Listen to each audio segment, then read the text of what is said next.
اعوذ باللہ من الشیطان الرجیم بسم اللہ الرحمن الرحیم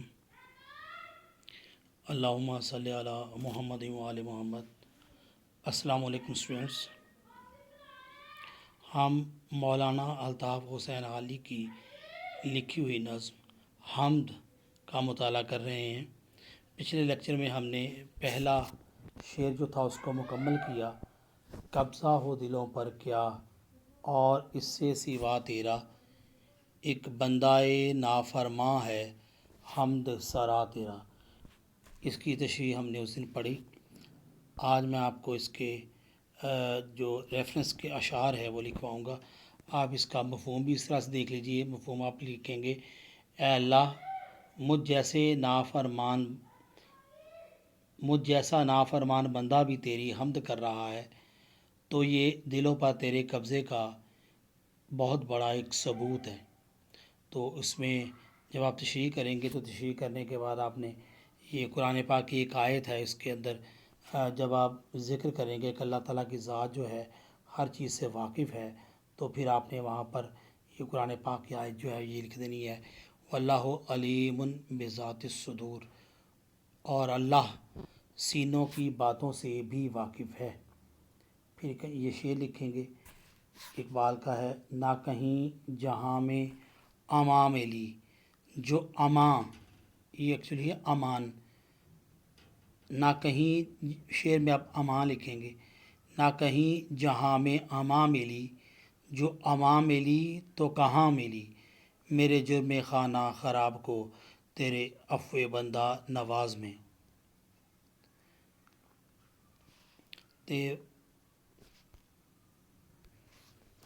تو اس کی تشریح میں آپ یہ تشریح طلب نکات کے اندر دل پر بتائیں گی کہ اللہ تعالیٰ کی ذات کا کیسے قبضہ ہے، اور ایک بندہ نافرمان جو ہے شاید جو اپنے آپ کو کہہ رہا کہ یس کیسے جو حمد سرا ہے۔ پھر یہ آیت لکھیں گے درمیان میں، تو اور اللہ سینوں کی باتوں سے بھی واقف ہے۔ پھر شعر ہے، نہ کہیں جہاں میں امان ملی تو امان ملی تو کہاں ملی، میرے جرم خانہ خراب کو تیرے عفو بندہ نواز میں۔ تو آپ اس کو تشریح جو ہے اس طرح سے مکمل کریں گے۔ پہلے آپ لکھیں گے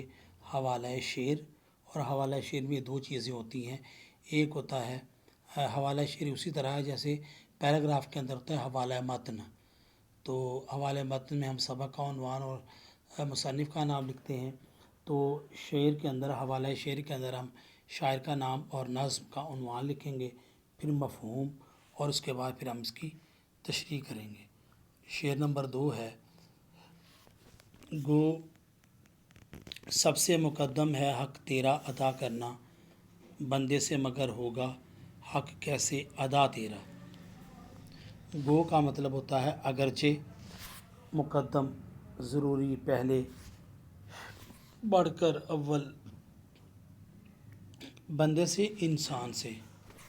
تو اس کا سادہ مطلب جو ہے وہ یہ ہے، مفہوم اس کا، کہ اللہ تعالیٰ اگرچہ ہم پر یہ فرض ہے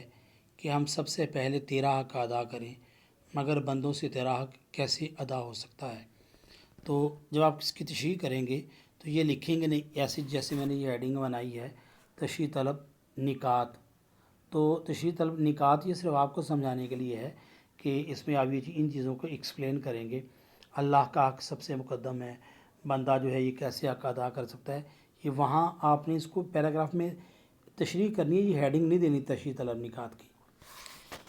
تو اس میں ہم سب سے پہلے یہ بتائیں گے کہ انسان جو ہے، انسان پر سب سے زیادہ حقوق جو ہیں، انسان پر بہت سے حقوق جو ہیں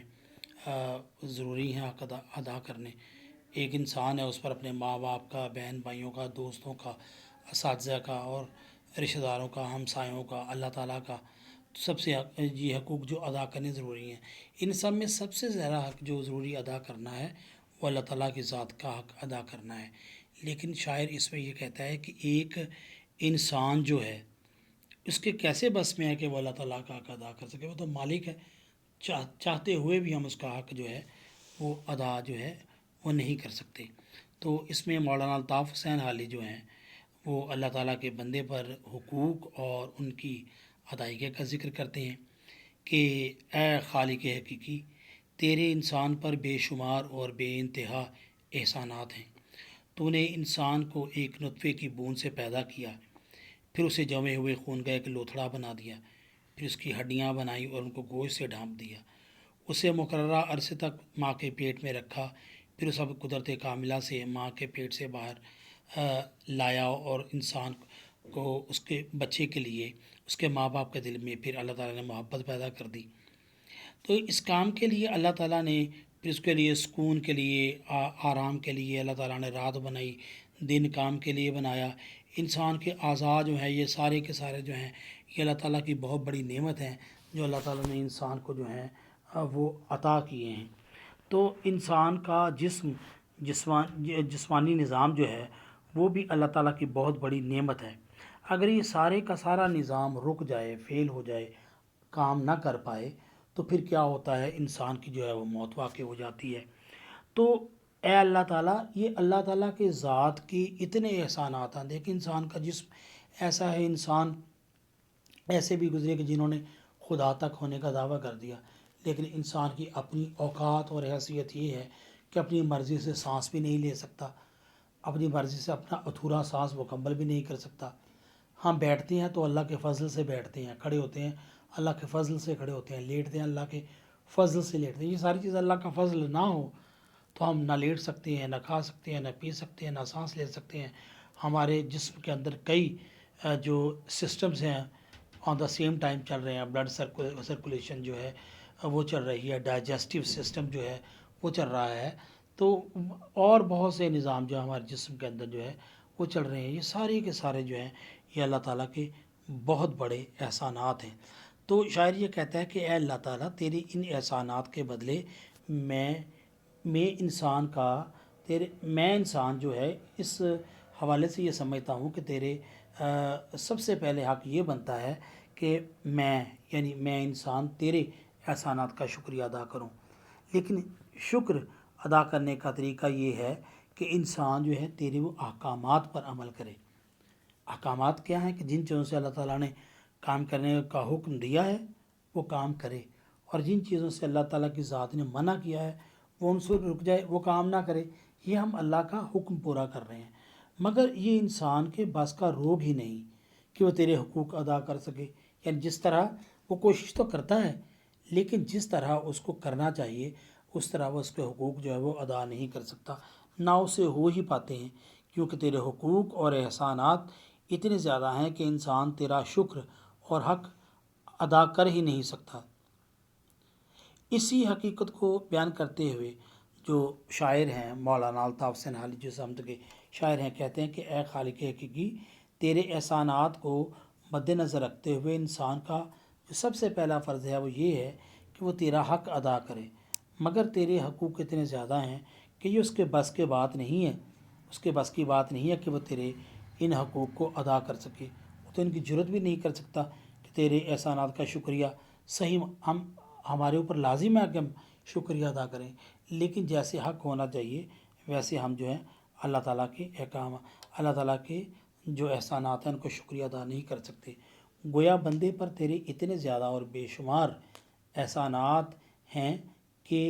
وہ نہ تو تیرا حق ادا کر سکتا ہے اور نہ ہی تیرا شکر ادا کر سکتا ہے۔ تو یہاں پر آپ جو ہے یہ قرآن پاک کی آیت جو ہے یہ لکھ سکتے ہیں، اوپر آیت لکھی اور نیچے ترجمہ ہے، اور تمہیں پاکیزہ رزق دیا تاکہ تم شکر ادا کرو۔ رزق تشریح کرتے ہوئے درمیان میں آپ لکھو گے کہ جیسے ہم اللہ تعالیٰ کے جب ہم ذکر کریں گے کہ اللہ تعالیٰ کا جو ہے ہمیں رزق دیتا ہے، تو وہاں پھر ہم نے یہ قرآن پاک کی یہ بات کہنے کے بعد نیچے لکھیں گے جیسا کہ قرآن پاک میں اللہ تعالیٰ نے ارشاد فرمایا، تو پھر ہم نیچے یہ آیت لکھیں گے اور تمہیں پاکیزہ رزق دیا تاکہ تم شکر ادا کر سکو۔ تو یہ کہنے کے بعد پھر ہم جو ہے یہ لکھیں گے، اور اگر تم اسی طرح یہ بات کرتے ہوئے اللہ تعالیٰ کی نعمتوں کا جب ہم اس شعر کی تشریح میں ذکر کریں گے تو پھر وہاں یہ آیت لکھیں گے درمیان میں کہ اللہ تعالیٰ قرآن پاک میں فرماتا ہے، اور اگر تم اللہ تعالیٰ کی نعمتوں کو شمار کرنا چاہو، گننا چاہو تو گن نہیں سکتے۔ تو اس طرح ہم جو ہے اس کی تشریح کے اندر یہ دو قرآن پاک کی جو ہیں آیات جو ہیں ان کو یہاں پر لکھیں گے۔ تو اگلا شعر جو ہے، اگلے شعر کے اندر شاعر جو ہے یہ کہتا ہے کہ اگلا شعر ہے، محرم بھی ہے ایسا ہی جیسا کہ ہے نامحرم، محرم بھی ہے ایسا ہی جیسا کہ ہے نامحرم، کچھ کہہ نہ سکا جس پر یہاں بھید کھلا تیرا۔ محرم کا مطلب ہوتا ہے جاننے والا، واقف، آشنا، اور نامحرم کا مطلب ہے نا واقف، نہ جاننے والا، نہ آشنا۔ یہاں یہ پرانی اردو ہے، یہاں اس کا مطلب ہے یہاں، یعنی دنیا میں۔ اسی شعر میں مراد ہے یہاں سے مراد دنیا، یہ دنیا۔ بھید کہتے ہیں راز کو، بھید چھپی ہوئی بات جو کسی کو معلوم نہیں ہوتی، وہ کہلاتا ہے راز، راز ہے یہ۔ تو اس شعر کا جو ہے سادہ مفہوم یہ ہے کہ اے اللہ تعالیٰ، تجھے جاننے کا دعویٰ کرنے والے بھی ایسے ہی ہیں جیسے تجھے نہ جاننے والے، جس پر بھی یہ تیرا راز کھلا وہ کسی سے کچھ بیان نہیں کر سکتا۔ جو اس کا سادہ سا مطلب یہ ہے کہ اللہ تعالیٰ کی ذات اتنی بڑی ہے، اللہ تعالیٰ کے کمالات اتنے زیادہ ہیں کہ انسان کی حیثیت نہیں ہے کہ ان کمالات کا وہ احاطہ کر سکے۔ تو جو جانتا ہے اللہ تعالیٰ کے، وہ جو نہیں جانتا وہ تو جانتا ہی نہیں، اور جو جانتا ہے، جو تحقیق کرنی شروع کرتا ہے، پہنچتے پہنچتے پہنچتے وہ ایسی جگہ پر پہنچ جاتا ہے، اللہ تعالیٰ کے کمالات میں گم ہو جاتا ہے، اس کی سٹی گم ہو جاتی ہے۔ تو وہ جاتے جاتے جتنی مرضی تحقیق کر لو تو وہ اتنا جانے گا کہ جیسے نہ جانے کے برابر، اللہ تعالیٰ کے کمالات اتنے زیادہ ہیں۔ تو شاعر یہاں یہ کہتا ہے کہ اس لیے محرم اور نامحرم جو ہیں یہ دونوں کے دونوں جو ہیں برابر ہی ہیں اسی لحاظ سے۔ تو شاعر جو کہتے ہیں کہ اللہ تعالیٰ کی معرفت یعنی اس کی پہچان کا علم رکھنے والوں کے بارے میں کہتے ہیں کہ راز جاننے والا ایک امین ہوتا ہے جس کو راز دیا جاتا ہے، کسی کا راز اس کے پاس ایک امانت ہوتا ہے۔ کسی کا راز دوسرے کو بتا دینا یہ ایسے ہی ہے جیسے کوئی آدمی کسی کو کوئی امانت دی ہو اور اس میں وہ خیانت کر لے، اور اسلام میں خیانت جو ہے یہ بہت بڑا جرم جو ہے سمجھا جاتا ہے۔ تو الطاف حسین حالی جو ہیں وہ اللہ تعالیٰ کے راز جاننے والے کے بارے میں یہ کہتے ہیں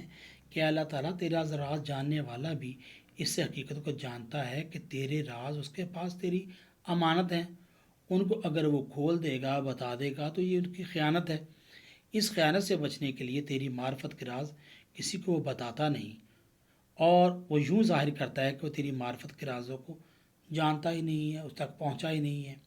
یعنی تیرا محرم جو ہے وہ تیرا نامحرم ہی لگتا ہے۔ یہ دوسرے معنوں میں اگر ہم اس کو لیں تو مولانا الطاف حسین حالی جو ہیں وہ کہتے ہیں کہ خالق حقیقی تیری معرفت کا راز جس کو بھی معلوم ہو جاتا ہے اے اللہ تعالیٰ تو وہ کچھ کہنے کے قابل ہی نہیں رہتا۔ یعنی ہم دونوں میننگ جو اس میں لے سکتے ہیں کہ ایک تو وہ رازوں تک پہنچ بھی جائے، تو ایک تو رازوں میں اتنا گم ہو جاتا ہے، تیری صفات اتنی زیادہ ہیں کہ تیرے رازوں میں گم ہو کر رہ جاتا ہے، اور دوسری بات وہ ان رازوں کو کچھ بتانے کے وہ قابل نہیں رہتا۔